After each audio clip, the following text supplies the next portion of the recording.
Hey guys, I just want to start this episode off with an apology.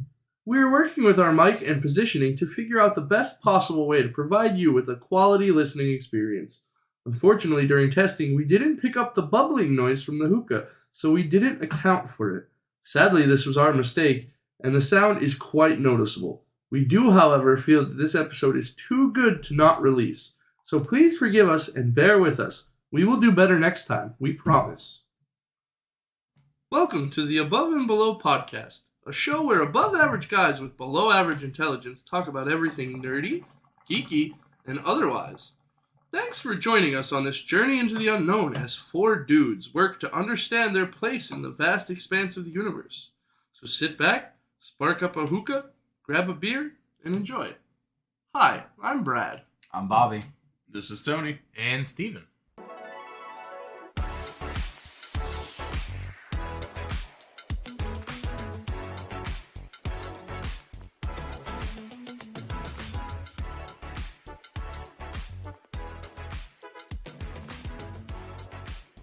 Alright, so, how was you guys' week?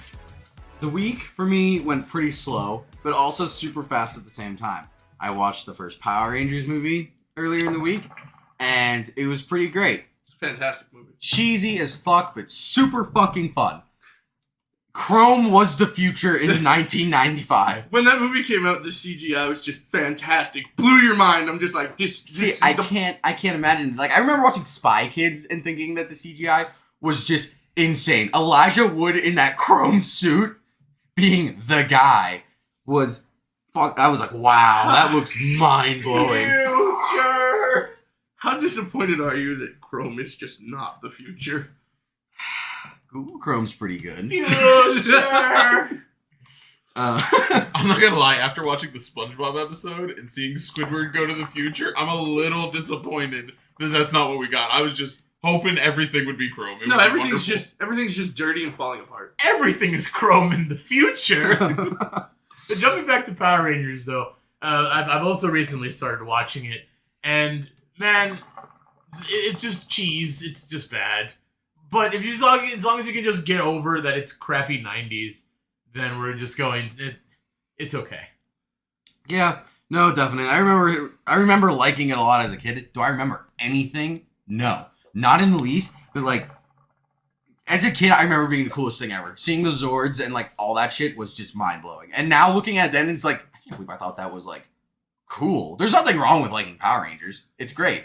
But like, you can't look at me right now, Brad. I see you getting ready. You can't look at me and go, yeah, it looks amazing. This is a 10 out of 10 viewing experience every time. No, actually, I've been rewatching it with Steve, and it's just, oh god, it's so awful, but it's great. It's fantastic and just terrible at the same time. It really just makes you want to watch the old Godzilla films because they're all in suits, and when they're fighting in the city, it just makes you want to watch them. Especially when Dragon Zord comes out of the ocean, it's just like, oh, that's literally just Godzilla. Good job, Saban. Like, that's great. Have you noticed how literally every time they come out, they had like 3 cents in their budget, so they just kept looping fucking scenes over and over. I'm pretty sure that Dragon Zord has ruined the same wharf 30 times. In a season and a half, that man comes out of the water, hates one specific building, eats the fucking pipe thing from the smokestack, just chews it, and then it's always the same fucking thing. Shoots the rockets, same scene. It's just... You think the company that owns that wharf has, like, ridiculously good Dragon Zord insurance? They're just like, this motherfucker just keeps rolling through, and we just gotta rebuild. Imagine being the maintenance guy on that wharf and you hear, oh! And all of a sudden he's just like, son of a bitch. They just finished cleaning. And he comes out of the water, he's like, God damn it. They have a little whiteboard in their office 2 days since the last Dragon Zord attack. They see him come up the water, they just erase it real quick and write 0 because he's gonna come and destroy the same building, the same car, and the same smokestack. Talk about disgruntled employees. You think they're madder that, like, it's not a random monster that just destroys their shit? It's always the good guys, Megazord. Guys, they're coming to save us. Fuck! My wharf! It's like that meme. It's like, Power Rangers, we saved the day. The wharf. And they're just like, they destroyed everything's just gone. Fire everywhere. buildings knocked over, people screaming in pain. My back, you know. You're welcome, citizens. They leave. They go to their They go fucking- rollerblading. They go rollerblading and drinking some fucking milkshakes because that's what cool 90s kids do. And the wharf employees are just like, God damn it again. Wasn't this the entire basis for, like, Superman versus Batman? Wasn't Batman just pissed because Superman just, like, destroyed the entire city? And he's just like, he's actually a menace. Yes. Yeah, he thought he'd become, like, unnerved at some point. And, like, seeing the destruction that he can do really alarmed Batman. Let's not get into that, man. I fucking hate that movie. It's actual dog shit. The fact that you needed an uncut 4-hour version to explain your film. That's how I feel about the sequels of Star Wars. The Star Wars sequels are fine. Go fuck yourself. They are Star Wars, and I like them because they're Star Wars. But I shouldn't have to read a comic book, have 3 new shows come out, and, you know, this, and that to understand a plot point in the movie. Well, that is true, but you can blame Ryan Johnson for that. I do blame Ryan It's Johnson. literally his fault. The actors were great. The Lego sets that have come of it have been wonderful. Wonderful. I love sequel Star Wars sets. They're pretty good. Literally, The Force Awakens comes out and it's just like, oh, this is great. You know, it's Star Wars. We're back, yeah. And then Last Jedi comes out and it's just like, oh, well, this sucks. I know this is gonna get a lot of hate, but I didn't like 7 because it was just a rehash of 4. And for as much as 8 gets hate, at least it was different. I mean, but that was the point of 7. It was to bring new fans into the series so that they could experience Star Wars. Yeah, Like, but it was literally just the same as. In the same sense that we were shit talking Power Rangers and like how terrible it looks. When was the last time you guys watched A New Hope?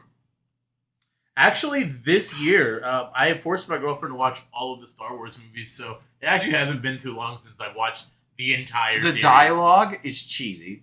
Right. The action scenes are terrible. Geriatric lightsaber fighting. Terrible. yeah, no, they don't hold up to what they used to be. Now we've got Luke Skywalker, who can be just any age he really feels like it at this point. Shows up on screen, and he's like, I'm 14 years old. I'm 85. Like, Let's just circle back and remember, though, that 10, 15 years ago, when episode 1, 2, and 3 came out, 4, 5, and 6 were the Holy Grail. And the prequel trilogies were absolute dog shit. It was cool to hate on them. Now we get 7, 8, and 9, and we like the prequels now. They weren't bad. We love them. We've always loved them. I grew up with the prequels. I've always loved them. I never understood the hate at all. so what you're telling me is what's going to save Star Wars is 10, 9, or 10, 11, and 12. Yeah, and then 7, 8, and 9, we were like, we loved those films. We've always loved those films. Nah, they did Finn dirty. They did Finn so Yeah, they dirty. did. He was set up to be the coolest character. Stormtrooper gone Jedi. Amazing. Amazing. You want to know something that's actually super cool about the first Force Awakens? So the Stormtrooper that wiped his blood onto Finn's helmet, Poe shot him. Did he really? Yes. Poe killed the Stormtrooper that made Finn switch sides.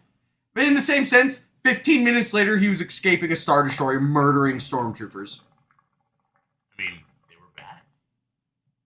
They were the bad guys. Yeah, but like... It doesn't make them. Some of them are just doing their job, man. Yeah. Dude, it's the fucking Empire. It's the new Empire. It's like probably the best job you can get. Yeah, dude, if somebody came to my planet and was like, we're going to glass your planet unless you join us, I'd be like, sign me the fuck up. What's the pay like? Do we get bereavement? Like, how's this work? Sometimes- Paid vacation? Sometimes an emo guy with a cross-hilted lightsaber wants to fucking kill us, but he's not that much of a problem. I have to say my favorite scene of those movies is just watching Kylo go ape shit in the room.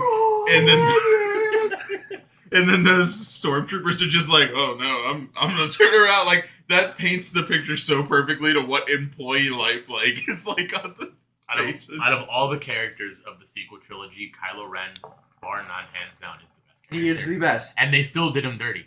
They were alluding to a switch the entire time. And I would have loved to see Kylo Ren turn to the good side and Rey turn to the dark side and have them battle in the last movie. You know what's annoying? I hate people who don't. Okay, I'm gonna get a lot of shit for this. Rey is fine. She's fine. She's an okay character. You can't bitch about her being a Mary Sue when the first fucking two prequels were literally about space Jesus. Yeah, he's Space Jesus. Yeah, like that's not OP.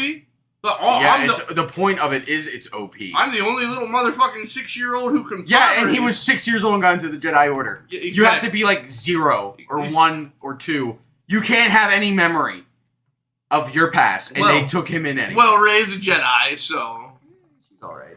Yeah, but she's great. So what I would have done, I'm not a movie producer, nothing like that. I'm like, my opinion isn't any better than theirs. They actually are professionals. But personally, I would have loved to see Rey die in the end, and then Ben Solo has to come to grips with who he is, his past, the decisions he's made, and that would have been a great another 3 movies. Say episode 10, 11, 12 is him trying to right his wrongs, trying to fix, because you know that they still have like different like pocket cells of the First Order. They would have to fight with the Second and Third Order. Yeah. Death isn't permanent. Mace Windu's alive. Not the Palpatine. Yeah, no. Palpatine will be back. Canonically, he's not. No, he's fine. Not until we see him. He's dead. 3 things have never killed a Jedi: falling, getting an arm limb chopped the fuck off, and Force lightning. Tamora Morrison, in an interview, the guy who plays Boba Fett, says that for season 2 he would love to face off with Mace Windu, and that he has unfinished business with him. Exactly, because Mace Windu's. Oh, that would be so cool because he cut off Daddy's head and just. Oh, he's fine. He's alive. Yeah, but who would you be rooting for? Because Mace Windu, Boba Fett's overrated. No, but Boba Fett's not the same Boba Fett. Yeah, he's a good different. guy now. No, I don't give a half a shit. Mace Windu, man. I literally got a purple lightsaber out there in a display case because Mace Windu's the GOAT. Well, Nah, he's the reason why Anakin's bad. No, he's not. Yes, he is. Do you Bro, know what? Have you ever seen the Clone Wars? No. So, in the Clone Wars, Ahsoka, you know, Anakin, who already has attachment issues, the whole Jedi Order knows this. Ahsoka, who has been accused of murdering a few dozen people, has been running forever, and it took, who the fuck solved that? Who did that? Oh, yeah, Ahsoka solved the case, came in with proof, and while they're apologizing to her, Mace Windu goes, Wait, you're gonna love this. yeah, he's like, you're gonna love this. These were your great Jedi trials. Ahsoka said, nah, she left, pissed Anakin off. You know, the only people who were anchoring him to the light side was Padme, Ahsoka, and Obi-Wan. And he already had thoughts of Obi-Wan cheating on Padme. So, like, or... I get what you're saying. I get what you're saying. Yeah, Padme cheating on, you know, Anakin with Obi-Wan. Little party poppers, congratulations, you're actually a Jedi Knight now. Yeah, no. These were your trials. Mace Windu, the Jedi Council ruined the Jedi. Hand in hand. And they go through extensive lengths. The parts that we skipped over for you guys so we could see the end of the Clone Wars shows just how shitty the Jedi Council is and how much they only think for themselves. You want to know something that's genius real quick before you go? So the Separatists produced droids. So their whole thing with getting people to join the CIS was, hey, the Republic is literally breeding people to die. We're manufacturing droids. We're causing less death. Join us. And the Jedi were like, no. They're evil. Here's the problem. See, everyone paints the Jedi and the Sith in 2 different lights. And it's because the Jedi, absolute power corrupts absolutely. Even if you have the best, the road to hell is paved with good intentions. That's what happened with the Council there. So everyone's like, oh, well, the Sith are actually not that bad. No, they're terrible. But because they're terrible, they can't be corrupted into being worse. They are what they've always been. Meanwhile, the Jedi Council, they're on the right track. They're the good guys. They're just misintentioned. They're... Oh. I mean, they were kind of played, though. Let's be honest here. Palpatine's a genius. Yeah, Palpatine played them from the very beginning. It's not like the Jedi Order was just like, yeah, you know what? I definitely want to get into this war and just cause a million clone troopers to just lose their life every single day. That's what we want. That's what the Jedi Order stands for. Now, they were 100% played into that. You can't... It's the dark side. Just understand that the Separatists and the Jedi Council were playing checkers, and Palpatine was playing 4D chess. Yeah. That man played all sides and won. Yep. He played his own side and won. Plagueis is... Plagueis? Is it Plagueis? Or is it his Palpatine's master? Something like that. Was alive during the Phantom Menace. And he died, like, in the middle of it all, and it's super cool. That would have been cool if we got to see him. It's in the book, though. I can't read. Audiobook it. Oh, that's fair. I can't listen. My ears are gone. circling back to Disney's acquisition, the one thing I will never fault them for what they had to do, which is essentially rewrite all of its canon. Because by the time you had a 30-year series and you tossed it around to a million different people, you had 1,000 books, 5,000 comics, 40,000 video games, and all of it was just kind of a mess. The two things that absolutely piss me off, one is not that big anymore, and one still makes me mad, is one, them basically writing out the old series, the video game. Old Republic. The Old Republic. But, I mean, now they're kind of redoing it, so I can't be too mad about it. They're remastering it. I'm so excited. The thing that makes me absolutely mad is that they got rid of Starkiller and his whole lore in The Force Awakens, or The Force Unleashed, and then they named the planet-destroying Star Destroyer, or the Death Star, Starkiller Base. Yeah. Like, you fucking Do you know assholes. that was supposed to be Anakin's, like, or Luke's, like, first, like, that was the first idea of the name was Luke Starkiller. I did And know then it that, got yeah. switched to Skywalker.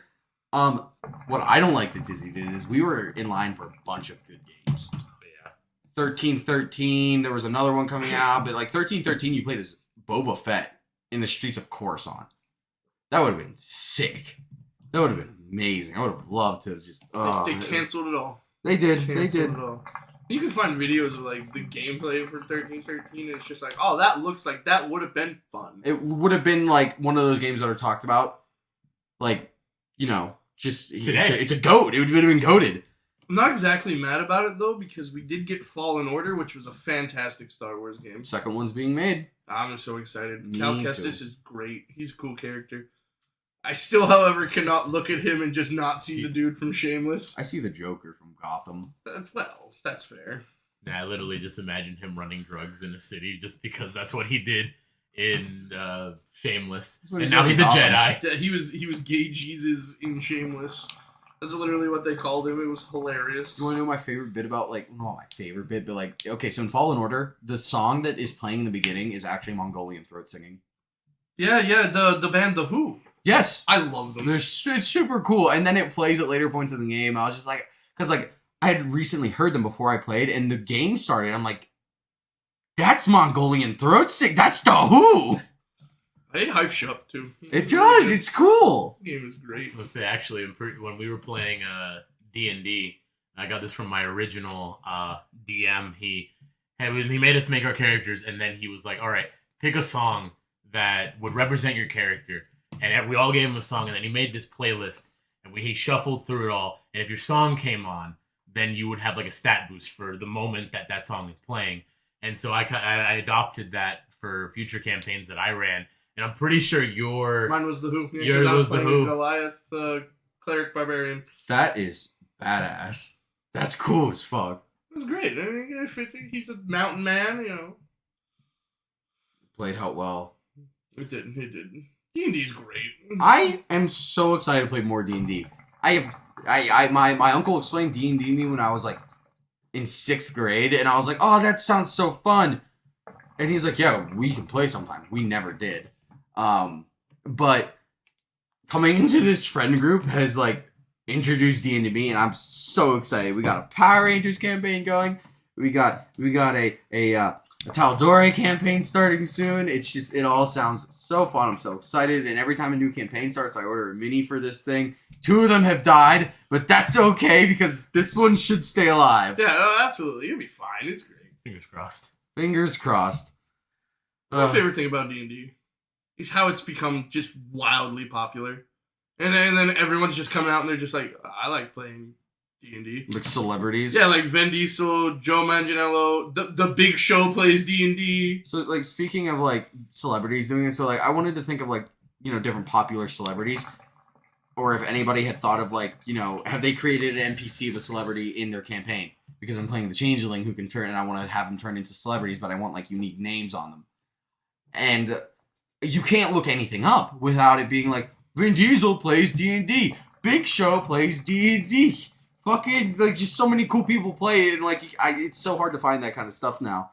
Because it's just so, like, you know, it's just in pop culture now, and it's great. You know what's funny about that? Huh. So, when I first found out that Joe Manganiello played D&D, I was stoked through the roof. But My wife's roommate in college loved the movie Magic Mike that he was in, and then she found out that he played D&D, and this shallow bitch was literally just like, oh, I don't know if I like him anymore. And it's just like, what? This makes him cooler. He's sexy. He does the whole body roll, gets you all nice and wet and hard, and then it's just like, oh, and he plays D&D? That's great. Natural 20 straight to my loins, man. God tier. Yeah, no, remember whenever being nerdy was like wrong? Uncool. Yeah, dude, like Naruto. I liked Naruto in high school. And I remember one time I was just drawing them, and some girl came up to me, a horse girl at that, came up. Equestrians. Yes! I hate them. She started calling it. She looked at me, she's like, is that Naruto? And I'm like, yeah, it's Naruto. And she started saying a slur about Naruto, like adding a slur at the end of his name. And I'm just, I literally put my pencil down. I was like, what's your problem? What's wrong? And now nerdy stuff is cool. It's everywhere. Everybody's doing it. And if you're not doing it, you're weird. Right? And then I feel like an asshole because, I'm sorry, 1 second. I feel like an asshole because it's like, well, I liked it first, you know, like I was on this band, like I've always been a nerd and now it's cool. Now you sound like you're gatekeeper. Yeah, now it's just like, it's terrible. I liked it before it was cool. We got hipster Brad over here. I liked it way before anybody else thought it was neat. But don't you have that same feeling? Because all this cool shit that we've always been embraced in has become popular, and it's just like, oh, we've lost the thing that made us us. Remember, it's not special to us anymore. I was gonna say it's kind of disappointing that we didn't get to grow up like now a little bit, because we were super into all this stuff the whole way through high school, and all we ever got was, "You like Naruto, don't you?" Yeah, right. Naruto. You play- Fucking say it right, you fucking. You Fuck. play Yu-Gi-Oh? Oh, you guys are gross. You like Pokemans? Disgusting. You nerds. Y'all were bullied into almost killing yourself, and I just enjoyed it casually. But I also didn't wear headbands and flaming t-shirt button-ups to school. I was gonna say I lost my girlfriend to that guy. we were a little over the top, because I mean, honestly, we really did just show up with a Naruto headband on, and people would be like, "Okay, you're just weird," and I don't think that had anything to do with what we liked. I think we were just the odd kids. I loved nerdy stuff growing up, both out loud and then quietly for a little while, and I would have made fun of you guys. Yeah, you guys went into to the extreme. I can picture your lunch table, and it's just, man. Brad, my favorite story is Anime Club and a character you were forced to be. Oh yeah. So okay, in elementary school, they had this thing. It wasn't an anime club. It was specifically because everyone was into Inuyasha, because you know it's about a sexy half dog demon that really just. And all the girls and all the weird kids and all the nerds were just like, oh yeah, Inuyasha's great. So they started doing this thing like, where are these characters? I'm just like, guys, I like Inuyasha too. Can I play? And they're just like, yeah, but you get to be Hachi. And if anyone doesn't know, he's just like a short, fat raccoon that turns into this ugly-ass balloon thing, and he's useless. And I'm just like, oh, fuck me, I guess. I mean, that just really plays into how you joined our group. You got to be Choji, and for anybody who doesn't know that, that's the fat, round kid from Naruto. Nice. You know, Choji had a glow up. You know, you just need to apologize. In the same vein of you needing to be, like, wanting to play with everybody. So you guys remember the movie Surf's Up? Yeah. That came out when I was in kindergarten. Let that hit you for a second. I was in kindergarten. My knees! I was in kindergarten when that movie came out. And I hadn't seen it because my parents didn't love me enough to take me to the movie theaters until I was like 14. That's funny. So I knew it was about penguins. What do penguins do? They wobble. So while these guys are walking on normal, I waddled up to them. And I was like, can I play? And I got told to go away. Because I didn't watch the movie about surfing penguins. You know, circling back to anime and all that stuff. So, you know, I grew up and it was like, you know, elementary school, middle school. It was Dragon Ball Z and it was Naruto. And that's what I grew up on. And then once it shifted over to Shippuden, because I watched it all on Toonami, I kind of fell off of the anime train. And I didn't get back into it until the senior year of high school. I'll never forget it. We were sitting in lunch. And since we were seniors, we could just basically do whatever we wanted. And we were really cool with the computer lab teacher. And so we're just sitting there, and my friends we're getting back into nerdy stuff. They were playing Yu-Gi-Oh again. They were watching anime, and we're just sitting there. And one of my buddies named Victor, he turns to the one girl we were sitting with, and he goes, "Hey, where are you in Attack on Titan?" I've never heard of this anime in my life. I didn't know what they were talking about. She's like, "Oh, I'm on like episode 3 or something."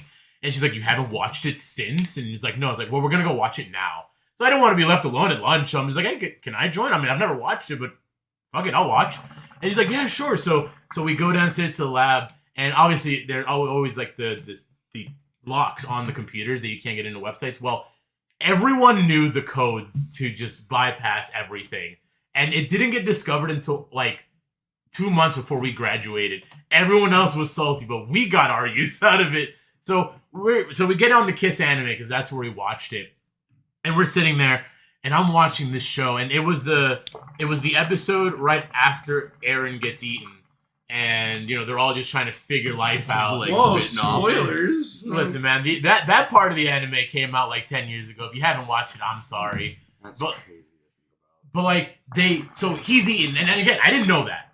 I didn't watch him die, but I'm watching these guys with like jetpack shootings through freaking walls, and they're flying, and they got swords, and they're fighting these giant naked humans without genitals, eating people, and they're clearly all dying. And I'm like, what the fuck am I watching?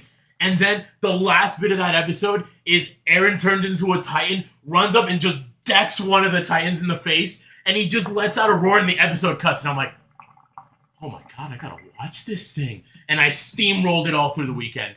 And that got me back into fucking anime. What year did you graduate?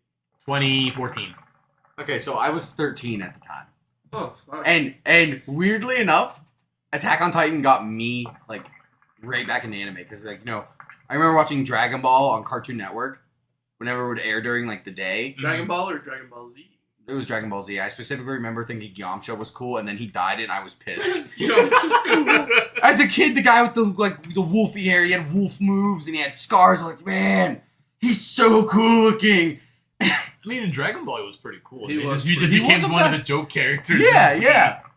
I remember getting into it, and dude, I like to draw, so like naturally I started drawing Eren in his Titan mode.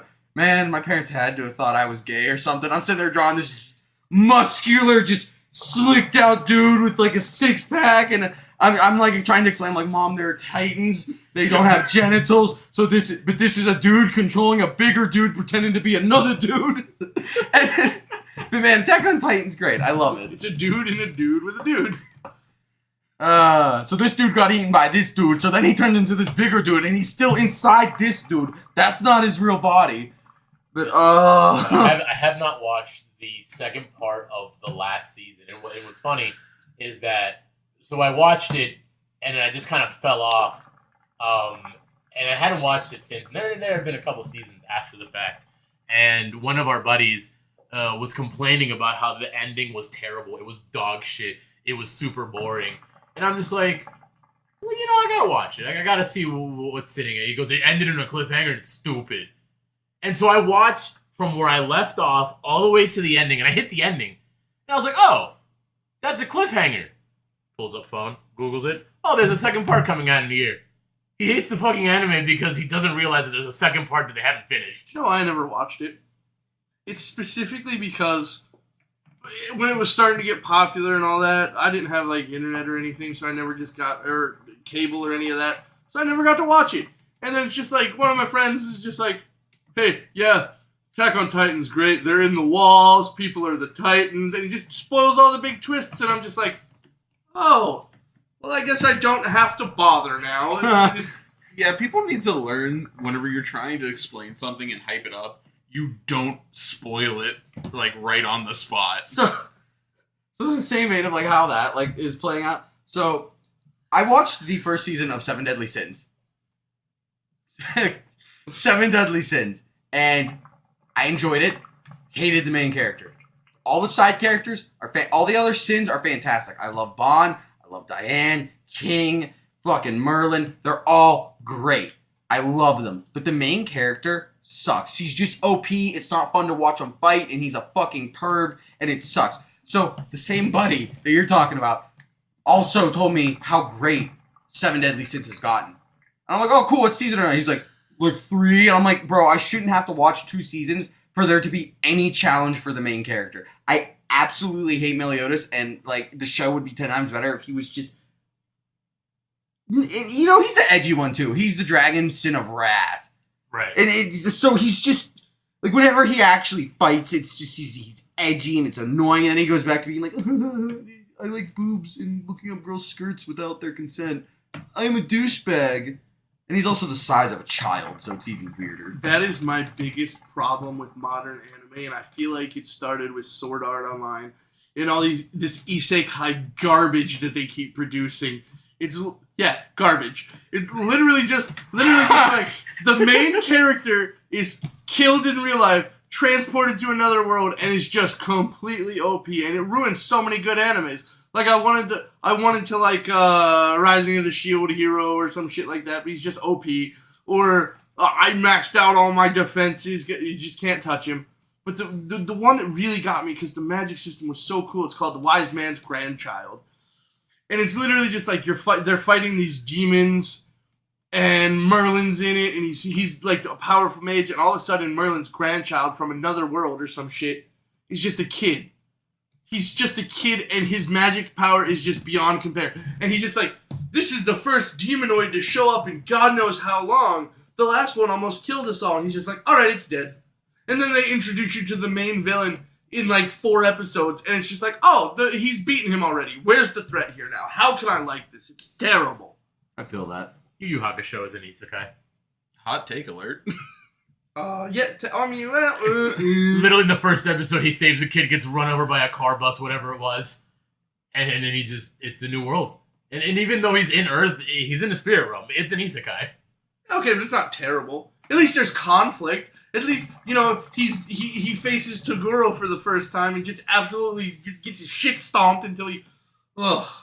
I do disagree with you a little bit, though. I think that a good Mary Sue character can exist. Like, we have plenty of examples like that. Like, One Punch Man, and I know you just are immediately going to hate on that. But One Punch Man is one of the best ways to do an overpowered main character. No. I've watched animes where the main character is overpowered, and it was terrible.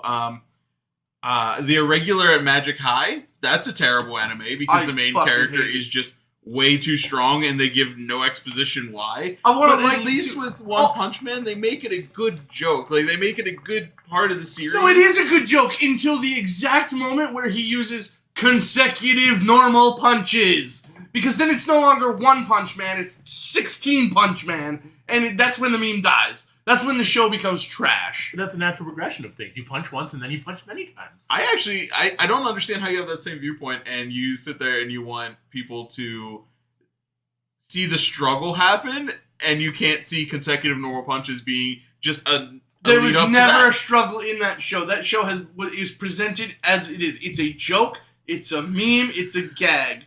They killed it. Shit on it all you want. But Moomin Rider and his scene with the Sea King is inspirational as fuck. Oh my gosh, yeah. Oh my god, him screaming at this guy that he knows he has no chance. You know what One Punch Man does well? Saitama, yeah, he's kind of annoying because he just kills everything. But the side characters shine beautifully. Absolutely. Moomin Rider is fantastic. My problem is specifically with Saitama. Well, I mean, he's the main character, so you kind of have to deal with it. If we're talking about characters that are OP and never have a real struggle, why are we not complaining about Goku? I was thinking about that earlier. Goku runs in, he sees one struggle, and then just, boop, I'm stronger now. And then that's his whole gimmick. Yeah, it only dies like 4 times fighting bad guys. I mean, but death means nothing in the Dragon Ball universe. You can just wish him back. Yeah, but he gets his ass kicked more often than... Goku's only ever beaten Majin Buu. Kid Buu, specifically.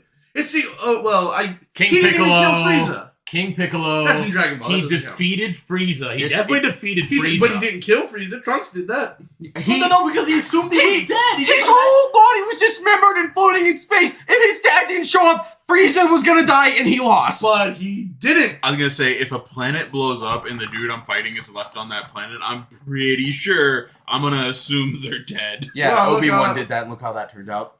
Well, listen, we can't blame Goku during the Cell Saga. He had a heart problem, guys. He was not at his full peak. Yeah, let's make my 11-year-old son fight this monster after I gave him a sensu bean. He'll be fine. My favorite bit is Piccolo going like, he's your son. He's scared, you jackass. And Goku's just like, okay, I guess I gotta kill myself to avoid comforting him. Man, Gohan, he was slated to be great. I'm going to sound off every nerd on the internet. Gohan, during the Cell Saga, was the best Gohan we ever had. That's my favorite character, Cell Saga Gohan. And then he comes back and he becomes, what was his name? Great Saiyaman. I loved the Great Saiyaman. No, it was sucked. so stupid. I loved the Great Saiyaman. You cannot look at Super Saiyan 2 Gohan and have a taste of that in your mouth, and then have him going, oh, justice, and be like, man, that's so much cooler. I don't think it was necessarily cooler, but I think it was actually a good progression for his character. Like, you're all completely forgetting that Gohan's not a fighter. Yeah, I mean, that's fair. Like, He never wanted to, ever. But he did. He did because he had But to. he fought did, Cell. though. There was no threat on Earth after Cell. Cell was gone, and then Gohan's like, you know what? You're right. I'm gonna go back to my studies, but I'm gonna be like kind of a superhero on the side. Look how Like, that worked out. Yeah, no, and okay, so with the power that they have and the threats they have faced, Gohan knows he should have a moral compass telling him to be ready for anything. And as much as he doesn't want to do that, he is potentially one of the strongest warriors, aside from Goku, obviously, that the Earth has. And That was literally the entire arc that Vegeta had in the Buu Saga. Was he wasn't training as hard, he had no one to rival against, and so he just kind of went soft. And then Goku comes back to life for the tournament, and then he sees his young son and his best friend Goten just literally Super Saiyan instantly. And he's just like, oh fuck. Oh, I have let myself fucking go. And then he gets turned to the dark side. That was literally the whole arc. You tell me Gohan couldn't be like, I have to prepare for literally anything, and I had that in my back pocket. I mean, in fairness, on his point of view, though, he already was the strongest. He beat Cell. He did everything that he needed to do, and he just didn't. I guess he just didn't think that he was gonna get weaker over time. I thought that, he was just like, oh, I'm peaked. I peaked. Goku could have beat Cell. yeah, I do agree. with you. Goku knew though Goku could that he had to Majin train Buu. the next generation. He forced He could have defeated Cell and saved everything. And then everyone was like, we don't like Gohan, we like Goku better. And then it was just back to the Goku show. And then they tried Goten, who looked just like Goku. same hair and everything. And he's wasted. He's nothing now. That is one of the most unfortunate cop-out of a character Literally, I've ever seen. Gotenks? The Gotenks. fusion? Yeah. It's Love 'em. amazing. It's fantastic. Love him. Took way too long in the original anime to get that figured out, but they're awesome. And then we just don't see. Do they ever become Gotenks in Super? To try to fight Beerus, right? Yeah, for like a hot minute. It in the literally first lasts season- a second. It literally lasts a second because he's just like, no. In the first season, then Yeah. that was it. You know what's annoying? For the Tournament of Power in Super, they put people on the team like fucking, was Tien on the team?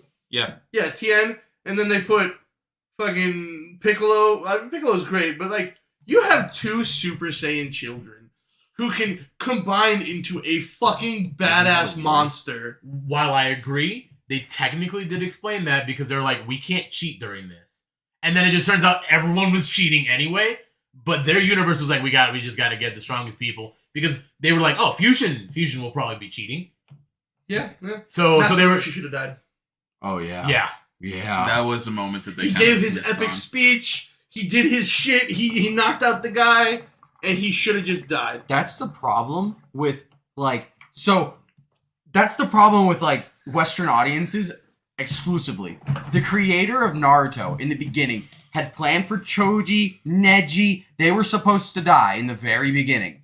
But his editor said, no, Western audiences can't take it. So now when we could be having sad emotional shit, which I love, whenever something traumatic happens to a character, it adds a whole layer of development. A whole new layer. If Roshi would have died, we would have seen a side of Goku we never would have seen before. Sure, he got pissed, but if he actually died, we could have seen a Vegeta side come out of Goku. You imagine how I'm getting goosebumps thinking about it. But Western audiences are way too soft to see their favorite beloved characters be killed off. And if they do, especially in Dragon Ball, they just come back anyway. You know what I've wanted since basically for years. I want a big anime like that, a big long spanning anime. Like, you know how great One Piece would be if Luffy just fails and dies? That would blow my mind. That is like, okay, because that goes on to like some Game of Thrones level philosophy there. Yeah, sometimes your story just ends. You just die. This is just how it works. Oh. But I want an anime, like, could you imagine Dragon Ball Z, right? That final fight with Kid Buu. Could you imagine if Kid Buu won and everything ended there? That would be amazing. So, I mean, they are getting a lot better at doing stuff like that. It does feel like that's happening a little bit more. I don't want to get too spoilery into this because I know My Hero Academia is still, like, coming out and stuff. But there is some big developments like that in My Hero Academia where they just lose. Like, so that's starting to show that we're moving forward with, like, how our audiences can take stuff like that. And I think Game of Thrones is actually a perfect example of that really changing our side of the world's viewpoint on things like that, because we're getting things where just, I mean, Eddard Stark, right at the beginning, I mean, that blew my mind. I thought he was the dude. I was like, this guy is making it to the end. He's gonna fight the Night King. Like, it's his story. This is it. And then it wasn't, not even freaking close. Decapitation. Could you imagine something like that? Like, but like with like One Piece. Say like Luffy's like almost there, and then just like one day when no one's around, he's like accidentally like slips on some water, falls off the boat, and just drowns. Okay, we can't. Okay, well that would be kind of shitty. We can't have it be that. Like the main bad. character's just like, because that could happen in life. The main character's just like driving along, and he's just like doody doody doo, and then just like gets T-boned by a semi, and the show ends. Fun fact, I don't know how accurate it is, but there was a kid who had like some life-threatening disease. He wasn't going to make it, and he loved One Piece. So his make-a-wish was to hear the ending of One Piece from Oda, and the kid fucking broke out in tears. Oof. He was emotionally wrecked after Oda had told him how it ends.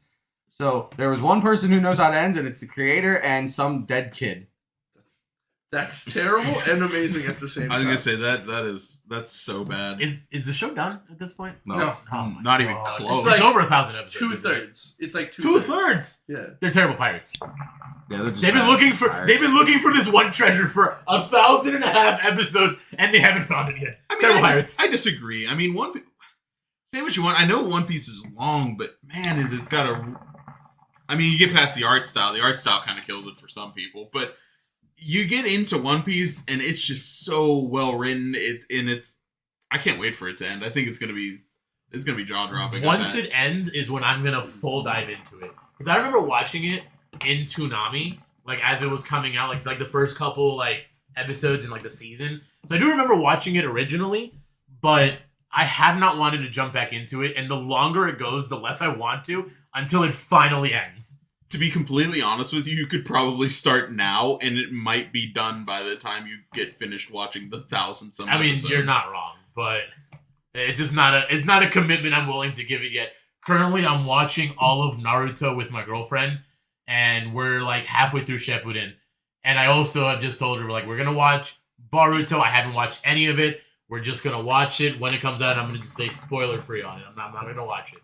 And even that sometimes a little bit of a slog. I can't imagine diving into it 1,000+ episode anime. I do like, I mean, stuff like that, though, gets really rectified, and I know this is going to be kind of a decisive statement, but I like that there's a Dragon Ball Kai, where it cuts down some of the filler, it takes a lot of the extra stuff away, because I rewatched Dragon Ball Z recently. I watched Dragon Ball the whole way through, which, another divisive statement, I think Dragon Ball was better than Dragon Ball Z, but that's neither here nor there. Dragon Ball Z had a lot of moments where it's just, oh, this is an episode. I'm getting ready to watch this. Ah! You Well, mean- that was a good 30 minutes. Let's go on to next week. Gotta fight the must. You mean Super Saiyan 3? Yeah, I mean, well, Super Saiyan 3. entire... Well, props to the voice actor. Passed out. He Yeah. passed out during that recording because he was just yelling. Yeah, he- Props to him, man. he gave it his all. He's a G. That man did it. So, while we're on the topic of, like, anime-esque things, you guys want to fight about something? I would love to fight about something. Alright.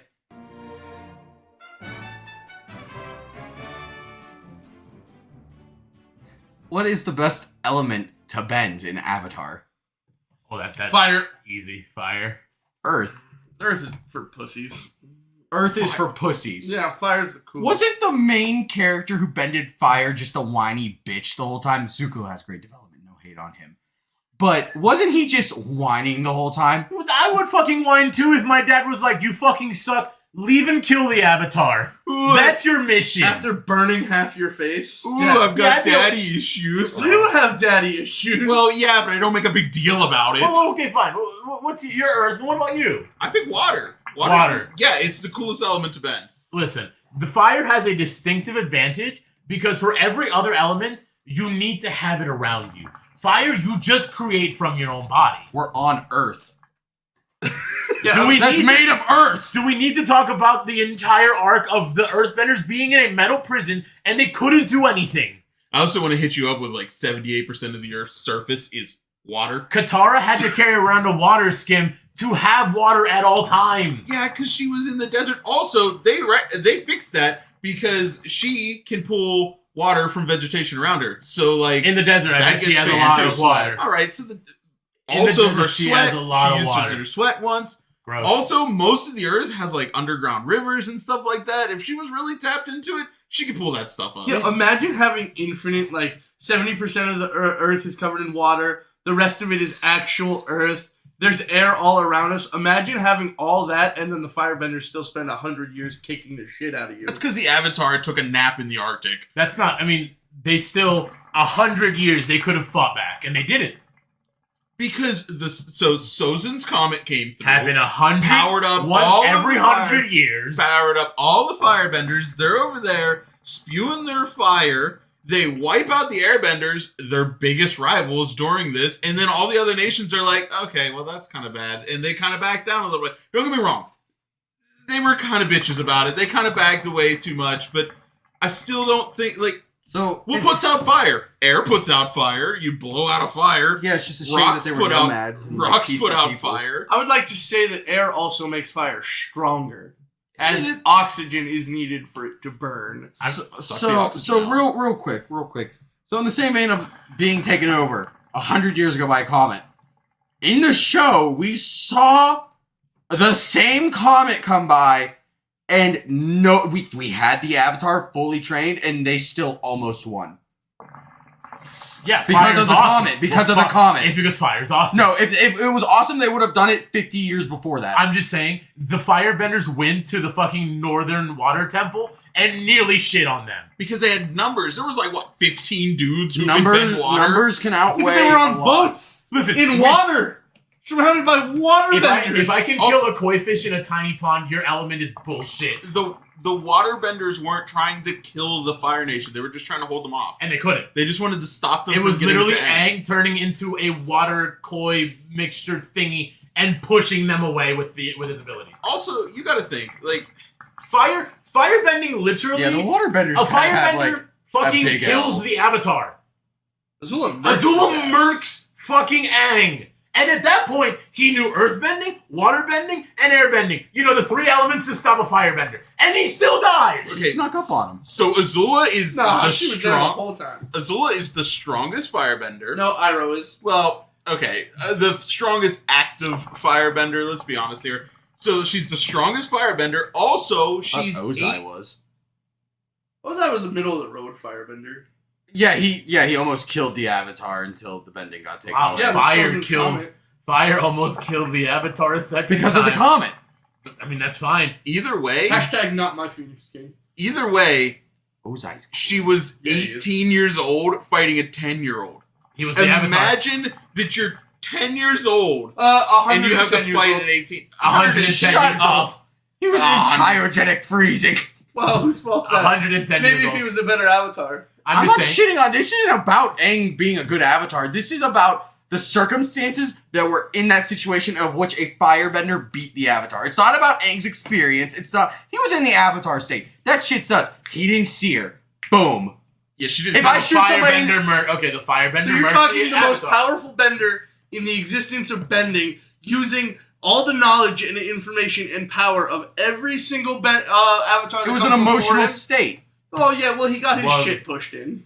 From behind. If I walk up behind you, How else do you push shit in, Bobby? From behind. If I walk up behind you with a gun and shoot you in the back of the head, You lose. you lose.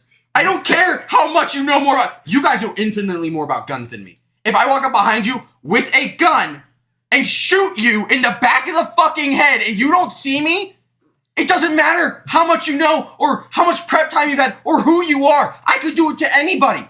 Firebending at its purest form is what is the strongest element, because Iroh literally in this show explained, he goes, listen, firebending is all about will, and it's all about control, and the firebenders that they were dealing with were all about anger, and they were still getting their shit rocked. I'm just saying, Neji could see the entire world around him, and he still got shot Where from was behind. he in Avatar? I'm just saying, though, you're just, like, this whole argument about Azula is like, oh, she's so great because she took a cheap shot. Like, Some of come the on. best characters in the show are all firebenders. Iroh is literally the best character in the original series. Iroh was great, yes, Iroh but that was has fantastic. nothing But to he's do. also a fucking monster. Iroh could have when it been an comes to earthbender firebending. and still been just as cool. But It's he his was a firebender. personality. But he was a firebender. Okay, but it's his personality that makes Iroh Iroh. It's not the fact that Iroh's a firebender. Firebending is not a staple in who Iroh is. Iroh is the way he is because of how... Firebending. No, because of how he acts. How he acts as a character is who Iroh is. I don't think of firebending when I think of Iroh. I think, oh, that's Uncle Iroh, the guy with tea. The Hot firebender. leaf juice. I'm just saying, bring your firebending all you want to. Fight me in a puddle. I'll burn the puddle. Yeah, boil that. You're You not can boil burning the puddle. And then the water will just scald you then. By the time you're already fucking skin and bones Yeah, because you're your in whole the puddle body's been on boiling. fire. Wow. Earth wall. You can blast through that. Oh, wow, You heat up another a- earth You wall. heat up a rock enough, guess what happens to the rock? It explodes. You're telling me I'm going to let you stand there and hold your hand up and heat my rock till it explodes? You're behind a wall. Well, how you can't even see? I can move the wall, Brad! I can force it right towards you! What are you gonna do, jump? We can move yes, as well. Yes, actually, we can propel ourselves with fire. Oh, wow. You're in the air now. Whatever shall I do? Oh, look, a boulder's coming right at you. Oh, you go over there. Oh, look, another boulder. Oh, there's fire. Let me just go underground. Firebenders You know are how just fast lightning moves? Block that with an earth wall. So if you get lightning, does that mean I get metal and he gets bloodbending? Well, No, see, no, you can't use lightning if we can't have our I was special gonna say, thing. that's a logical conclusion. bloodbending's illegal. You can have metal bending. You can have. It's not about illegal, it's about a fight. If we're talking about being legal, then Azula killing the Avatar from behind should not be a staple in your arguments on why firebenders It's literally are great. like a war crime is killing somebody unaware. Yeah, in our world, not He wasn't theirs. aware. You can't just see. This is where you're stopping. You're just like, oh, he's the Avatar. I don't care if it's fucking Jesus floating in front of me. If I shoot Jesus in the back, The man will come back in 3 days. yeah, he'll just come back. It's fine. The man will come back in 3 days. His respawn time is 3 days canonically. I mean, the Avatar came back too, so. Yeah, thanks to fucking healing powers of Katara. Yeah. Water can also heal people. I can't believe I completely forgot about that. Good luck healing you're something. burning Yeah, my good luck- feet. I'm healing Good my luck feet. healing something when you're dead. Yeah, when we burned you to a crisp. You won't get through the water. Can water burn? Water literally douses fire. But the problem is, and here's the point: water, no matter what, has a finite amount. Yeah. Fire literally comes from the user. They use their chi to produce fire. They never run out of their element, I would argue they should, though. but they don't. Logically I mean, speaking, if they're tired enough, they do. Yeah. Well, if anyone, Well, if you're tired, you're not going to be able to throw a boulder. I'm not saying that I wouldn't be able to. Any bender has their limit. I mean, if we're talking about limits, then I guess, but as an element itself, the distinct advantage is someone that literally won't run out of it. I'm on Earth. Look, Fucking metal prison! Why am I fighting you in a metal prison? Again, there was literally an entire arc I get to fight you in they- a room without where oxygen. where the firebenders were literally like, We all die. the firebenders were like, oh, we're gonna put the earthbenders on this metal prison out in the middle of the water. And they couldn't do jack shit. Until Aang was like, They're shit earthbenders. hey, That's idiots, not my fault. Hey, idiots, there's coal. Coal is rock. And they're like, oh, you're right. We can just use the coal. I'm sorry that they're dumb earthbenders and I'm not. look, there's one thing we can all agree on. Jet sucks. Jet is fucking terrible. Literally the worst character. The kid with the toothpick who had the hook blades. Oh. And he's like, I'm cool. Like, dude, like, they tried so hard to make him cool. I'm like, man, I could kick this guy's ass. I'd push him down a flight of stairs. Dude, you unlocked a core memory. You said Jed, I'm like, who the fuck is that? Exactly. And then he got killed by a boulder. You're welcome. All right, guys, we're going to wrap it up there. So I would like to say thank you for joining us today, and please remember to like and subscribe. Maybe share us with your friends. And as always, have an above average day. Bye, guys. See ya. Have a good one. Adios.